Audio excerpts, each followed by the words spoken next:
उसके लिए हमें ज्वाइन किया है नून लीग के सीनियर रहनुमा और मरियम नवाज के तर्जुमान मोहम्मद जुबैर ने। बहुत बहुत शुक्रिया जुबैर साहब, आपने हमें ज्वाइन किया। जुबैर साहब, पंजाब असेंबली अगले 2 घंटे में तहलील हो जाएगी। इमरान खान ने कहा है कि खैबर पख्तूनख्वा असेंबली भी 1 हफ्ते के अंदर तहलील कर देंगे और अब पाकिस्तान तहरीक इंसाफ की नजरें हैं वफाकी हुकूमत पर। वो कह रहे हैं कि एतमाद का वोट लेने का कहा जाएगा शहबाज शरीफ को, खासतौर पर अगर एमक्यूएम बाहर आ जाती है तो उनके लिए मरहला ज्यादा आसान हो जाएगा, लेकिन नहीं आती तब भी वो कॉन्फिडेंट है कि आपकी हुकूमत गिरा देंगे। और इमरान खान ने अब से कुछ देर पहले एक इंटरव्यू में कि शहबाज शरीफ को इतनी टेंशन दूंगा कि उनको नींद की गोलियां खाना पड़ेंगी।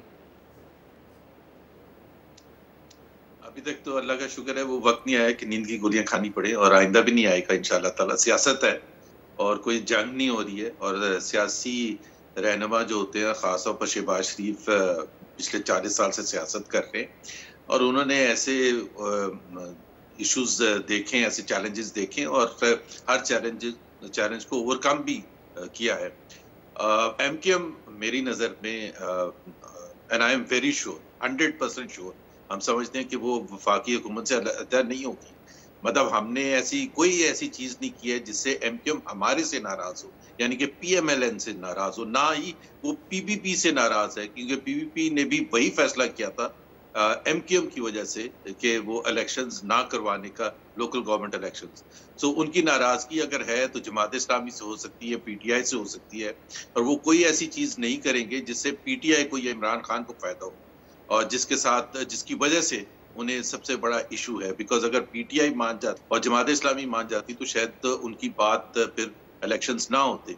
सो एमक्यूएम इज नॉट गोइंग। अब वो जो 4 या 5 का होता है शहजाद, आपको भी पता है कि जी वो बात कर रहे हैं हमारे साथ और ये सब चीजें तो हमेशा होती हैं। जब तक कोई इवेंट नहीं होता उससे पहले इट इज ऑल स्पेकुलेशन। लेकिन वैसा जो एतमाद आप एमक्यूएम पाकिस्तान पे दिखा रहे हैं उसकी वजह क्या ये है कि जिसके कहने पे आमतौर पे एमक्यूएम पाकिस्तान फैसला करती है वो लोग ये उनको मशवरा नहीं देंगे? जैसे फवाद चौधरी साहब खुद भी कह रहे थे कि एमक्यूएम से तो पहले भी बात करने का फायदा नहीं था, जो उनको चलाते थे हम पहले भी उनसे बात करते थे और अब भी फैसला उन्हीं का ही होगा।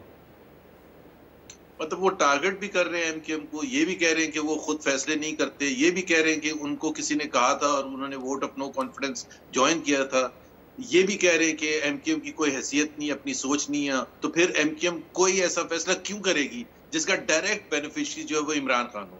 कभी हो ही नहीं सकता। And what is there for MQM to gain federal हुकूमत को छोड़ के? मतलब लेकिन इलेक्शन में जाने से पहले तो सबकी ही एक राय है माजी को देखते हुए कि एमक्यूएम पाकिस्तान इलेक्शन में जाते वक्त हुकूमत का हिस्सा तो नहीं रहेगी ना, आज ना कल उन्होंने निकलना है। पहले वो एमक्यूएम पीटीआई को कहते थे कि इतनी महंगाई है, आपकी हुकूमत में आके महंगाई डबल हो चुकी है, तो एमक्यूएम के लिए एक सियासी फैसला भी करना है इलेक्शन से पहले, तो शायद यही मौका हो उनके लिए।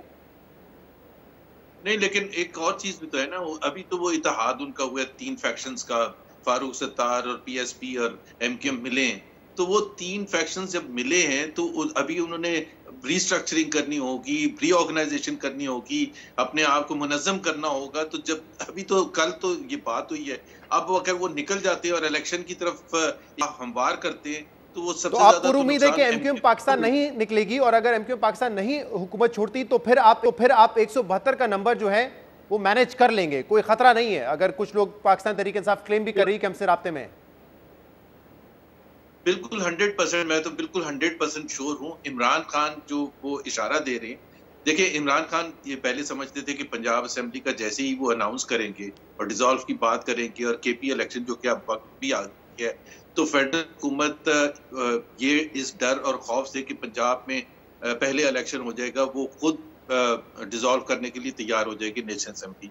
That is not happening. So इस वजह से जाहिर सी बात है वो प्रेशर तो रखेंगे, because he has to obviously, Pakistan को उन्होंने एक हिजानी कैफियत में रखना है इमरान खान ने, जिसमें मईशत भी सफर करती है और जिसमें पॉलिटिकल इंस्टेबिलिटी भी बढ़ती है। तो वो जो भी वो तरीका है उसको अचीव करने के लिए इमरान खान जरूर करेंगे। तो जुबैर साहब, लेकिन 2 दिन पहले या 3 दिन पहले तक तो आप लोग बड़े पुरएतमाद थे कि ना ये वोट ऑफ कॉन्फिडेंस ले पाएंगे, और वोट ऑफ कॉन्फिडेंस ले भी लिया चीफ मिनिस्टर ने, तो असेंबली तहलील नहीं करेंगे। लेकिन ये सब कुछ हुआ है और अब ऐसा लगता है कि वो मुतमईन है अपनी हुकूमत तोड़ के, और बैकफुट पे आपकी पार्टी है इस वक्त। अब आपने इलेक्शन में भी जाना है, नवाज शरीफ साहब कह रहे हैं कि तैयारी करें।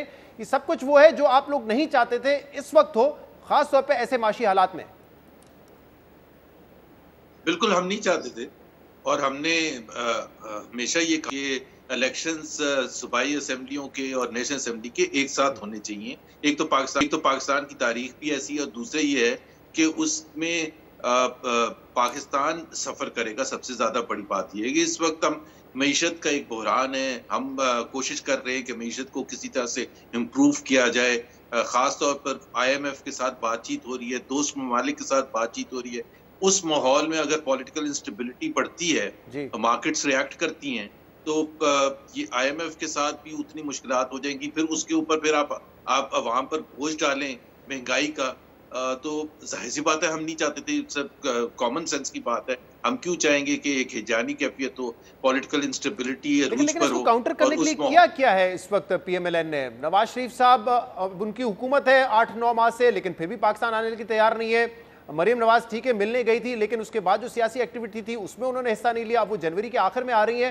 ये क्यों नहीं आ रहे? वजह क्या है नवाज शरीफ के ना आने की? मतलब इस दौरान आप लोग बाय इलेक्शन भी हारे हैं, असेंबली पंजाब की टूट गई, मामला इलेक्शंस की तरफ जा रहे हैं, लेकिन नवाज शरीफ साहब नहीं आ रहे। वजह क्या है जुबैर साहब?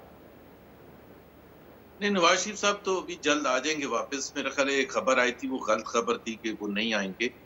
नवाज और मरियम नवाज का तो अनाउंस हो चुका है कि वो जनवरी में ही वापस आएंगी।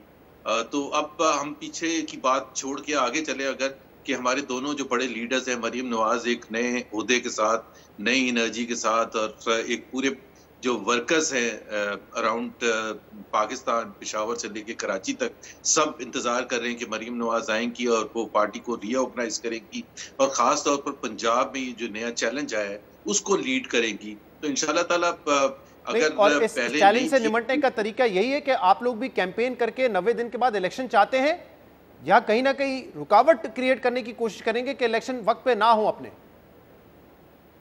लेकिन असल में तो अगर आप देखेंगे पाकिस्तान में, अगर हम सिस्टम है उस पर बिलीव करें कि इलेक्शन कमीशन का ये काम है कि इलेक्शन करवाना 90 दिन में उनका काम है, और as a federal government, as a government in Islamabad, हमारे से जो भी होगा वो हम फैसिलिटेट करेंगे। सिक्योरिटी के हवाले से, जो दूसरी चीज़ों के हवाले से, हम उसको ज़बरदस्ती तो नहीं रोक सकते, ना ही हम कोई ऐसी चीज़ कर सकते जो आइन के बरखिलाफ है। विद इन द कॉन्स्टिट्यूशन जो भी चीज़ है, अगर 90 दिन में इलेक्शन कमीशन अनाउंस करता है तो बिल्कुल हम उसमें भरपूर अंदाज में पार्टिसिपेट करेंगे। और जाहिर सी बात है Punjab is main battle ground. और जब आप कहते हैं कि नवाज शरीफ साहब भी जल्द आएंगे, तो ये पंजाब के इलेक्शंस की कैंपेन के लिए आएंगे या नहीं आएंगे? पंजाब के इलेक्शन इज लाइक पाकिस्तान का इलेक्शन PMLN के लिए, बिकॉज ये हमारे लिए तो इससे ये तो नहीं हो सकता कि यहाँ हम इंटरेस्ट ना लें। तो आप कह रहे हैं कि पंजाब का इलेक्शन पाकिस्तान का इलेक्शन है आपके लिए, तो वो वापस आएंगे। लेकिन मैं पूछना चाह रहा हूँ स्पेसिफिक रीजन क्या है इस सारे पीरियड में जब आपकी हुकूमत आई है, आपको बयानिया इमरान खान ने बनाया उसमें आपको शिकस्त हुई, बाई इलेक्शन में शिकस्त हुई, ना आने की वजह क्या है? कोई रेड लाइन है, किसी ने रोका है उनको आने से? क्या ऐसी मजबूरी है कि नहीं आए? नहीं, किसी ने नहीं रोका आने से, बल्कि इस वक्त तो पार्टी की जो लीडरशिप है उन्होंने तो उनको कहा है, वर्कर्स एक्सपेक्ट करते हैं कि जी वो जल्द से जल्द वापस आए, क्योंकि हमारा लिए सबसे ज्यादा इम्पोर्टेंट जो मेक और ब्रेक है वो नवाज शरीफ की मौजूदगी है। उनके लिए उनको कैंपेन लीड करना, सन 88 से लेके आज तक जो भी इलेक्शंस हुए हैं उसमें उन्होंने लीड किया। अनफॉर्चुनेटली 2018 में उनको जेल में डाल दिया गया था, इसलिए डाला गया था ताकि वो, लेकिन इस दफा तो ऐसा कोई मामला नहीं है ना। तो मैं स्ट्रेटेजी समझना चाह रहा हूँ कि मतलब आप ये चाहते थे कि हमारी पॉपुलैरिटी पंजाब में कम से कम हो जाए, मुआशी हालात पाकिस्तान के वर्स्ट हो जाएं, PTI मकबूल होती रहे, हर बयानिए में आगे बढ़ती रहे, बाई इलेक्शंस आप हारते रहे, उसके बाद आएंगे। मतलब इसकी मंतक समझ नहीं आ रही ना जुबैर साहब? आपको शायद समझ नहीं आ रही। देखें, ये तो आप समझा दे तो समझ आ जाएगी शायद। नहीं, आप ऐसे बता रहे हैं जैसे हमने प्लान ये सीक्वेंस किया था कि पहले हम बाई इलेक्शंस हारेंगे पंजाब के, फिर नेशनल असेंबली के बाई इलेक्शंस हारेंगे, फिर ये अखाड़ पछाड़ जो पंजाब असेंबली में हुआ उसमें वो वोट ऑफ कॉन्फिडेंस ले लेंगे और फिर हमें ख्याल आएगा और हम मियां नवाज शरीफ ऐसा ही लग रहा है, ऐसा ही लग रहा है। ऐसे देखे ना, 20 बाई इलेक्शन जब पंजाब असेंबली के हुए थे बाई इलेक्शंस, तो उसमें वो तो एक नेशनल लेवल की कैंपेन थी भी नहीं।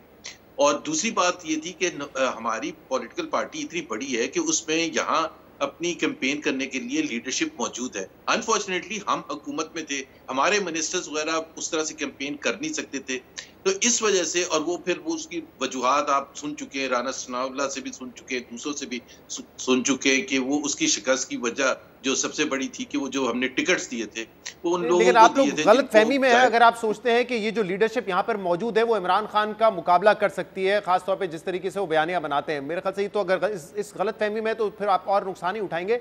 लेकिन मुझे एक बात बताएं, 8 महीनों में आपने जी शहजाद, एक सेकंड, मैं आपको याद दिला दूं, 2018 में मियां नवाज शरीफ और मरीम नवाज दोनों जेल में बंद थे और उससे पहले वो थे लंदन में, तो कैंपेन में वो उस तरह से इन्वॉल्व भी नहीं थे। और बावजूद इसके PMLN was the largest single party इन पंजाब, सबसे ज्यादा वोट्स भी मिले थे और सबसे ज्यादा सीटें भी पंजाब असेंबली में PMLN को मिली थी। तो ऐसे बात नहीं है कि यहाँ हमारे पास लेकिन इस वक्त तो हालात देखें ना जुबैर साहब, जो ग्राउंड रियलिटी है वो ये कि आप लोगों ने कुछ मुश्किल फैसले लिए, पॉलिटिकल कैपिटल लूज किया, जो माशी हालात है उसकी वजह से जो एक गवर्नेंस की बहस थी कि तहरीक इंसाफ की परफॉर्मेंस अच्छी नहीं है, वो बहस अब खत्म हो गई है। उल्टा आप पे इल्जाम लग रहा है कि माशी हालात खराब है, तो ना आप इकोनॉमी को बेहतर कर सके हैं, पॉलिटिकल कैपिटल भी आपने लूज किया है, तो फिर कैसे जाएंगे इस तरीके से इलेक्शन में? देखिए ना, एक फैसला किया गया था वोट ऑफ नो कॉन्फिडेंस का, और उस वक्त PMLN की लीडरशिप को, सबको, PDM को सबको पता था कि पाकिस्तान की मईशत जो है बहुत मुश्किल सिचुएशन में, और खासतौर पर आगे आने वाले महीनों में हमें पता था कि IMF के साथ जो कंटिन्यू करना होगा, हमें वापस लेके आना होगा, वो जरूरी था। उस पर तो कोई डिसएग्रीमेंट नहीं है कि IMF के साथ काम करने का मतलब ये मुश्किल तरीन कंडीशनैलिटीज को एक्सेप्ट करना जो कि अनपॉपुलर होती है अवाम में। जाहिर है पेट्रोल प्राइसेस बढ़ाएंगे, बिजली की कीमतें बढ़ाएंगे, दूसरे फैसले, नए टैक्सेस लगाएंगे IMF के कहने पर, तो जाहिर सी बात है वो अनपॉपुलर तो करेगी। Whether we were ready to and accepted that as a situation के जी जो रिजल्ट करेगी वोट ऑफ नो कॉन्फिडेंस के बाद, वो हमें पता था। हमने शुरू दिन से हमारे तमाम लीडर्स ने ये कहा। बहुत शुक्रिया मोहम्मद हमारे साथ मौजूद थे।